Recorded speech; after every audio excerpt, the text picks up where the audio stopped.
Friends welcome back to my YouTube channel SB study classes 9335 पर। तो student आज की इस वीडियो में हम क्लास 12 इंग्लिश के बारे में डिस्कस करेंगे। इस वीडियो के अंदर क्लास 12 इंग्लिश के 5 सबसे महत्वपूर्ण टॉपिक्स देखेंगे जो आपके बोर्ड एग्जाम के लिए सबसे ज़्यादा महत्वपूर्ण हैं। ये जो 5 टॉपिक्स होने वाले हैं ये आपके ग्रामर के होने वाले हैं।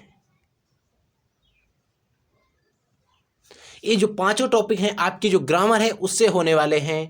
जो आपके बोर्ड एग्जाम में ग्रामर आती है काफ़ी मोस्ट इंपॉर्टेंट टॉपिक है जिसमें हम बात करेंगे synonym, antonyms, homoforms, idioms, phrases and one word substitution. तो ये वीडियो आपके लिए बहुत ज़्यादा इंपॉर्टेंट है। अगर आपने अभी 100 नंबर बिल्कुल पक्का नहीं किया है तो आप मेरे सारे वीडियो देखिएगा। मैंने इससे पहले के वीडियो में आर्टिकल की ट्रिक, लेटर की ट्रिक, आपको पत्र लिखने की मैंने ट्रिक बताई। आप किस प्रकार से पत्र लिखेंगे, किस तरीके से आप क्वेश्चन आंसर को हल करेंगे, किस तरीके से आप अनसीन पैसेज को सॉल्व करेंगे, सभी ट्रिक्स हमने आपको बताई हुई हैं। तो स्टूडेंट आज के इस वीडियो में हम लोग 5 सबसे महत्वपूर्ण टॉपिक्स देखेंगे जो आपके बोर्ड एग्जाम के लिए सबसे ज़्यादा महत्वपूर्ण हैं, जो आपके ग्रामर के होने वाले, किसके स्टूडेंट ग्रामर के होने वाले हैं। इस वीडियो के अंदर जो टॉपिक देखेंगे जैसा कि अगर हम synonym, antonym, homoforms, idioms, phrases and one word substitution एक टॉपिक देखेंगे। ग्रामर आपकी लगभग आपकी अगर हम बात करें टोटल ग्रामर जो होती है 25 नंबर की, यानी कि 25 नंबर की आती है। उसमें से 5 नंबर की आपकी एक स्टोरी होती है जो हिंदी में दी होती है, उसको ट्रांसलेट इन इंग्लिश करना होता है। तो स्टूडेंट इस चैनल पर आप लोगों के लिए आपके लिए हेल्पफुल कंटेंट मिलते रहते हैं, आपकी बोर्ड एग्जाम की तैयारी अच्छे से होती रहती है। तो स्टूडेंट अगर आप लोगों ने अभी तक चैनल को सब्सक्राइब नहीं किया तो प्लीज़ चैनल को सब्सक्राइब कर लेना, बेल के आइकन के आल पर क्लिक कर लेना ताकि आगे आने वाले जो भी वीडियो है उसका नोटिफिकेशन सबसे पहले आप तक पहुंचे। तो आइए स्टूडेंट हम शुरू करते हैं। सबसे पहले हम देखेंगे सिनोनिम्स। सबसे पहले स्टूडेंट हम लोग देखेंगे सिनोनिम्स। हम आपको सिनोनिम्स के चारों विकल्प नहीं बताएंगे, मैं सिर्फ आपको एक विकल्प बताऊंगा जो आपको वहां पर मिलेगा, सिर्फ मैं आपको इसका आंसर दूंगा। ठीक है, जैसा कि अगर हम पहले की बात करें तो लिखा है ब्रेव। ब्रेव माने आप लोगों ने सुना होगा महान, या आपको इसी को कहते हैं साहसी, या होता है वीर, कुछ भी आप ब्रेव को कह सकते हैं। अगर ब्रेव का हम दूसरा रूप यानी कि और किसके मीन्स ब्रेव होता है तो इसमें हम बोल्ड कह सकते हैं। ठीक है, बोल्ड मीन्स भी होता है तो ब्रेव, तो इसका ये सिनोनिम अगर आपको दिया होगा तो उसमें 4 विकल्प में आपको एक ऑप्शन ए भी मिलेगा। नेक्स्ट की अगर हम बात करते हैं तो लिखा है एबिलिटी। एबिलिटी माने होता है योग्यता, आपकी कितनी एबिलिटी है, और इसी को हम क्या कह सकते हैं, कैपेसिटी कह सकते हैं। इसका भी आपको एक ऑप्शन मिलेगा कैपेसिटी नाम से, वहीं आपको सही का टिक करना होगा क्योंकि आपके पास समय बहुत कम बचा है, यानी आप समझिए तो आपके पास लगभग 24 घंटे पूरे नहीं बचे हैं। तो आपको ऐसे में क्या करना है, शॉर्ट स्टडी स्मार्ट स्टडी के साथ करना है।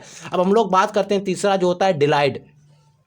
डिलाइट का हो जाएगा प्लेजर माने आनंद होता है। जल्दी जल्दी से हम खत्म करते हैं वीडियो को। हैवन मतलब क्या होता है, हैवन मतलब होता है शरण, और रिफ्यूज माने भी होता है क्या, शरण। अब हम लोग बात करते हैं पांचवा जो है टिमिड। टिमिड मतलब होता है कवर्ड यानी कि कायर। अब छठा जो है विक्टोरी। विक्टोरी मतलब होता है सक्सेस यानी कि विजय। अब हम बात करते हैं सातवां रेगुलर। रेगुलर को हम कहते हैं नियमित, और इसी को हम कहते हैं नॉर्मल। ये विकल्प आपको मिलेंगे, जो विकल्प इसमें लिखें ये विकल्प अगर आपके 4 option A B C D और दिए होंगे तो उनमें से आपको ये विकल्प जरूर मिलेंगे। टारगेट के, आपका टारगेट क्या है, कि आपका एम क्या है यानी कि लक्ष्य क्या है। ठीक है, अब हम लोग बात करते हैं एडमिट। एडमिट का क्या होता है, एडमिट का मतलब होता है स्वीकार करना, एडमिट कार्ड निकलते हैं। ठीक है, इसकी को कन्फेस भी कहते हैं। अब हम लोग बात करते हैं डिसीज की। डिसीज मतलब, ठीक है, डिसीज मतलब होता है बीमारी, जो भी रॉयल डिसीज है, इस तरीके से जो भी बीमारी चलती है, बहुत सी डिसीज होती हैं, इनको कहते हैं बीमारी। ठीक है, इन्हीं को हम क्या कहते हैं, इलनेस कहते हैं। ठीक है, अब हम लोग बात करते हैं एंटोनिम्स की। तो देखिए एंटोनिम्स भी मोस्ट इंपॉर्टेंट 10 एंटोनिम्स देखेंगे जो आपको बोर्ड एग्जाम में फंसने के चांसेस आप समझिए 99% है, 1% नहीं है, लेकिन आपको चांस है सबसे ज़्यादा यही फंस जाएंगे। जैसा कि पहला दिया गया है गरीबी। गरीबी का क्या हो सकता है भाई, गरीबी जो है इसको इंग्लिश में कहेंगे, वही इसका जो एंटोनिम होगा गरीबी का कौन सा होगा, अमीरी। इसी प्रकार एंटोनिम मतलब विलोम शब्द। विलोम शब्द उल्टे तो होते हैं, जैसे कि एडवर्सिटी दिया गया, एडवर्सिटी का विलोम क्या होगा, प्रोस्पेरिटी होगा। ठीक है, इस तरीके से अटैक मतलब आक्रमण और डिफेंस होता है। ठीक है, बैरनर मतलब होता है बंजर, और फर्टाइल मतलब होता है उपजाऊ। क्या होता है स्टूडेंट, उपजाऊ। जो आपकी जमीन होती है, फील्ड यानी कि खेत होता है, तो उसमें फर्टाइल मतलब होता है क्या, उपजाऊ और बंजर। नेक्स्ट है क्या है डायनेमिक। डायनेमिक मतलब होता है गतिशील। स्टैटिक मतलब होता है स्थिर। फ्रीडम मतलब होता है स्वतंत्र। स्लेवरी होनर, होनर का मतलब होता है सामान्य, सामान्य सम्मान नहीं जो आपको मिलता है। और डिसऑनर मतलब होता है असम्मान, जिसको सम्मान ना मिले। ओरल मतलब होता है मौखिक, ओरल कई ओरल टेस्ट लिया जाएगा मौखिक, उसी को हम अगर मौखिक होगा तो फिर होगा क्या, रिटन। ठीक है, इस तरीके से आपको एंटोनिम्स फंसेंगे। अब हम लोग बात करते हैं पेट्रोइड मतलब होता है देशभक्त। ठीक है, इसके सभी ये विकल्प है, आपको पढ़ लेना है। देखिए 3, ये भी आप सक्सेस, फेलियर, इस तरीके से आप जल्दी जल्दी से पढ़िए। मैं जल्दी जल्दी से समाप्त कर रहा हूँ क्योंकि आपको सिर्फ रिवीजन करना है, याद तो आपको सबसे पहले से होगा। अब हम लोग बात करते हैं होमोफोम्स की। होमोफोम्स क्या होते हैं? होमोफोम्स आपके बोर्ड एग्जाम में ज़्यादा से ज़्यादा आते हैं, तो इस वीडियो में हमने वो होमोफोम्स लिए जो कई बार आ चुके हैं। जैसे कि अगर हम बात करें ब्रेक की, ब्रेक माने होता है टूटना। ठीक है, और एक होता है ब्रेक, ये जो ब्रेक होती है आप गाड़ी में लगाते हैं, जैसा कि be should not break any law of the land, यानी कि ब्रेक जल्दी से लगाइए, एंड ऑफ लॉ यानी कि आप किसी भी नियम जो कानून होता है उसको मत तोड़िए। ठीक है, एक ब्रेक का मतलब होता है क्या, बी शुड यूज ब्रेक, ठीक है, properly to avoid an car accident, यानी कार एक्सीडेंट के समय आप क्या करिए, ब्रेक को अच्छे से यूज करना। ठीक है, अब हम बात करते हैं दूसरा क्या है, सेल। और सेल, सेल माने होता है कोशिका, सेल माने होता है बेचना, CELL सेल माने कोशिका, और SELL माने होता है सेल, सेल माने बेचना। जैसे और body is a made up the cells, made of cells, यानी कि आपका जो पूरा शरीर है वो किससे मिलकर बना, सेलों से। सेल मिलकर बना है, सेल मिलकर ऊतक, ऊतक मिलकर अंग, अंग मतलब अंग तंत्र, अंग तंत्र, इसी प्रकार से आपकी बॉडी बनी हुई है। अब हम लोग बात करते हैं बेचना की। I want to sell my old car, मैंने अपनी एक पुरानी कार है बेच दी। अब होता है कि डोज और एक होता है डोज। डोज मतलब होता है खुराक, डोज मतलब होता है झपकी। This is the medicine for dog in A small dose, यानी कि जो मेडिसिन का स्मॉल डॉग है, डॉग के मानी कुत्ता के लिए है। ठीक है, और ये होता है झपकी, इनको आप अच्छे से याद कर लेंगे। तो चौथा क्या दिया गया, स्टोरी और स्टोरी। स्टोरी पढ़ने में आपको बिल्कुल सेम लगेंगे। इस स्टोरी का मतलब होता है कहानी, इस स्टोरी का मतलब होता है मंजिल। देखिए इट बाजे जैसे कि आप नहीं इंटरेस्ट की चीज़ कुछ देखते हैं तो इंटरेस्टिंग स्टोरी, ये बहुत अच्छी स्टोरी है। ठीक है, इस तरीके से आप इसका वाक्य प्रयोग लिख देंगे।